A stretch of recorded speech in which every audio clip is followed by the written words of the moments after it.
तो चलिए सबसे पहले शुरू करते हैं बात रूस और यूक्रेन की, जहां जारी तनाव के बीच रूस समर्थक अलगाववादी नेता ने सेना को युद्ध के लिए तैयार रहने का आदेश दिया है।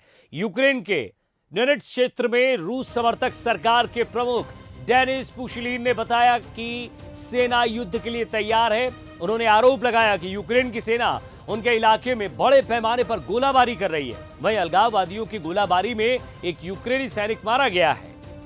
यूक्रेन की सेना ने कहा है कि पूर्वी यूक्रेन में रूस समर्थक अलगाववादियों ने गोलाबारी की, जिसमें एक सैनिक मारा गया है।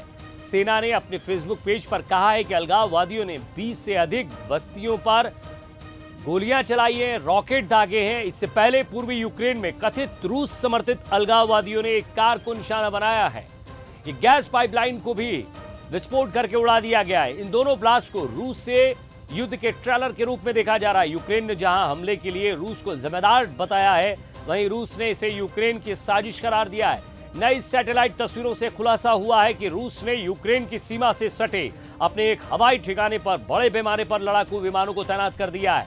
यहां सैनिकों और बख्तरबंद उपकरणों की तैनाती दिख रही है। इतना ही नहीं, बेलारूस, क्रीमिया और पश्चिमी रूस की सीमा पर अभी भी सैन्य गतिविधियां जारी हैं। किस तरह की स्थिति बनेगी आगे की और ज्यादा बातचीत करेंगे। हमारे विशेष संवाददाता शैलेंद्र सिंह राजपूत हमारे साथ जुड़ रहे हैं। शैलेंद्र जी, पूर्वी यूक्रेन में विस्फोटों की आवाज सुनाई दे रही है। घर की छतों पर हेलीकॉप्टर मक्खियों की तरह मंडराते हुए नजर आ रहे हैं। एक तरफ ब्लास्ट हो रहा है तो दूसरी तरफ वहां के लोग इस डर में हैं, इस अंदेशे में हैं कि न जाने कब क्या हो जाए। शैलेंद्र जी।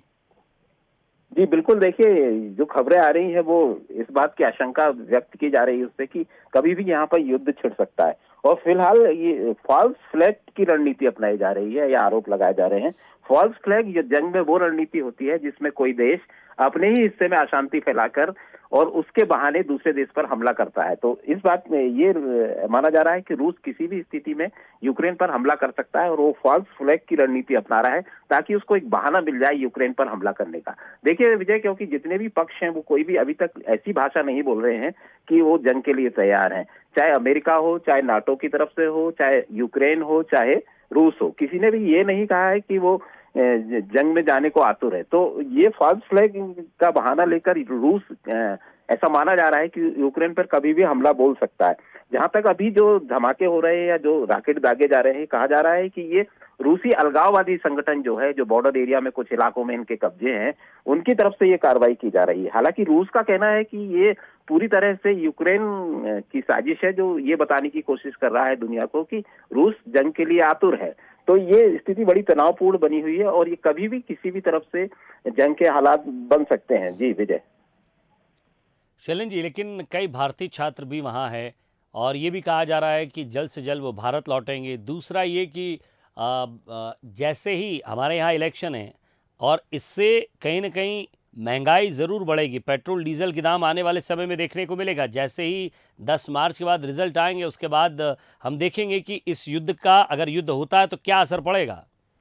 देखिए युद्ध का सबसे पहला असर जो भारत में कम से कम बात करूं मैं तो महंगाई पर ही होगा। वैसे भी महंगाई की स्थिति, जो इन्फ्लेशन रेट है भारत का, वो उसकी स्थिति आपको मालूम है। तो ये अगर जंग छिड़ती है तो देखिए विजय, ये मानकर चलिए कि ये जंग सिर्फ यूक्रेन और रूस के बीच नहीं होगी, इसमें पूरा यूरोप भी इसके घेरे में आएगा और अमेरिका तो इन्वॉल्व होगा ही। एशिया की कुछ कंट्री आएंगी क्योंकि ये मध्य एशिया का इलाका है। ये दुनिया का, ऐसा आप मान सकते हैं कि आर्थिक गतिविधियों की दृष्टि से भी केंद्र माना जा सकता है, क्योंकि यूरोप के सारे देश उस बॉर्डर से लगे हुए हैं और यूक्रेन जो है वो यूरोप और रूस के बीच एक बफर का काम करता है, मतलब बीच का इलाका है। अगर इस क्षेत्र में जंग छिड़ती है तो निश्चित रूप से दुनिया का हर क्षेत्र प्रभावित होगा। खासतौर पर क्रूड ऑयल की सप्लाई है वो प्रभावित होगी, उसके उत्पादन पर असर आएगा। तो ये निश्चित रूप से जो एक्सपोर्ट होता है क्रूड ऑयल वो बंद हो जाएंगे। तो निश्चित रूप से पहला असर, अगर कच्चे तेलों के दाम में बढ़ोतरी हुई तो भारत पर इसका असर दिखेगा। और देखिए इसमें भारत की स्थिति बड़ी अजीब सी बनती है, क्योंकि